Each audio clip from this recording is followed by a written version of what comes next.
मेरा नहीं ख्याल कि उनके ज़रदारी साहब के इस बयान से जो है वो पीपल्स पार्टी या बिलावल भुट्टो साहब को कोई नुकसान हुआ हो।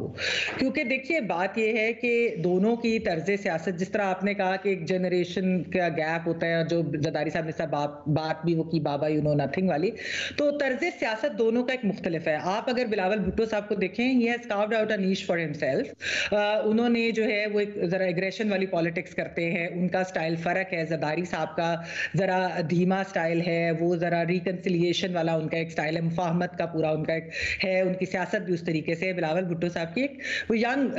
इंसान है, 35 ईयर्स के तो अभी वो हैं सिर्फ। और ये देखिए जो एक चीज़ है कि इसमें लॉन्चिंग वाली जो बात है, आपने इंट्रो में बात की लॉन्च की, अब इस वक्त बिलावल भुट्टो साहब को कोई ज़रूरत नहीं है क्योंकि वो 5 साल MNA रह चुके हैं, वो 16 महीने फॉरेन मिनिस्टर भी रह चुके हैं, उन्होंने अपनी कारकर्दगी काफ़ी दिखाई है, उनकी काफ़ी इफेक्टिव पॉलिटिक्स भी, वोट ऑफ नो कॉन्फिडेंस भी जब PDM बनी उनके होते हुए आया, इस तरह की चीज़ है। जहां तक एक्सपीरियंस की बात है तो वो देखिए जाहिर बात है कि ज़रदारी साहब 80 की दहाई से है पॉलिटिक्स में, वो ऐसे ही है कि मियां साहब और अगर मरियम नवाज के बारे में बात करें तो वो बिल्कुल एक एक्सपीरियंस का फर्क होगा, क्योंकि जो उतार चढ़ाव ज़रदारी साहब ने और मियां साहब ने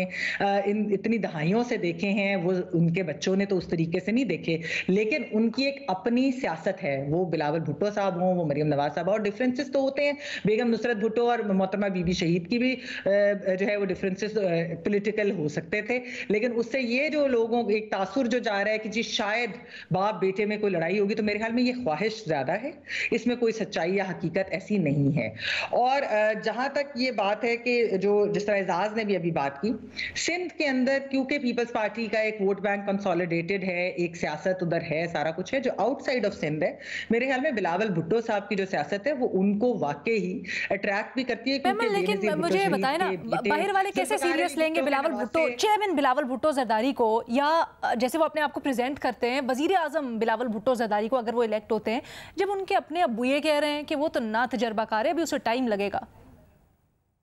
ना तजर्बाकार की बात नहीं, उन्होंने कहा था कि एक्सपीरियंस जाहिर बात है उनका ज्यादा है, और उन्होंने कहा कि वो मेरे से ज्यादा वेल स्पोकन है, मेरे से ज्यादा वेल एजुकेटेड है, टैलेंटेड है, लेकिन जाहिर बात है एक्सपीरियंस का डिफरेंस तो लीना होगा ना, हमारे और हमारे वालिदैन के भी एक्सपीरियंसेस में तो फर्क होता है। तो ये चीज तो एक वैसी ही बात है, तो मेरा नहीं ख्याल कि इसके अंदर कोई है। एक चीज जो ज़रदारी साहब के इंटरव्यू में इंपॉर्टेंट थी मेरे ख्याल में मैसेज, वो एक मुफाहमत का मैसेज था, और वो इसलिए भी था क्योंकि अगली हुकूमत जिसकी भी आएगी उन सबको एक जो पॉलिटिकल पार्टी है उन सब का मेरे ख्याल में जो कॉमन आप कह लें कि जो अपोनेंट हैं वो एक पॉलिटिकल पार्टी है जो इस वक्त उस तरीके से सियासत में नहीं है। इमरान खान साहब जेल में है, वोट ऑफ नो कॉन्फिडेंस भी इन सारों ने मिलकर लाया था। आप देखिए सिंध इन्होंने कोई इलेक्टोरल अलायंस तो बनाई नहीं थी अलीना, नून लीग और पीपल्स पार्टी, ठीक है ना, इनकी एक कोलिशन गवर्नमेंट तो बनी थी, कोलिशन गवर्नमेंट तो आगे भी बन सकती है, आगे भी इकट्ठे चल सकते हैं, इलेक्टोरल अलायंस तो नहीं है। पंजाब में तो पीपल्स पार्टी ने इलेक्शन नून के खिलाफ लड़ना है ना, बाकी भी जगहों पे उन्होंने नून के खिलाफ, जहां भी नून के कैंडिडेट्स होंगे तो उन्होंने नून के खिलाफ लड़ना है। तो इसलिए जो बिलावल भुट्टो साहब जो इस वक्त सियासत कर रहे हैं वो उस लिहाज से है।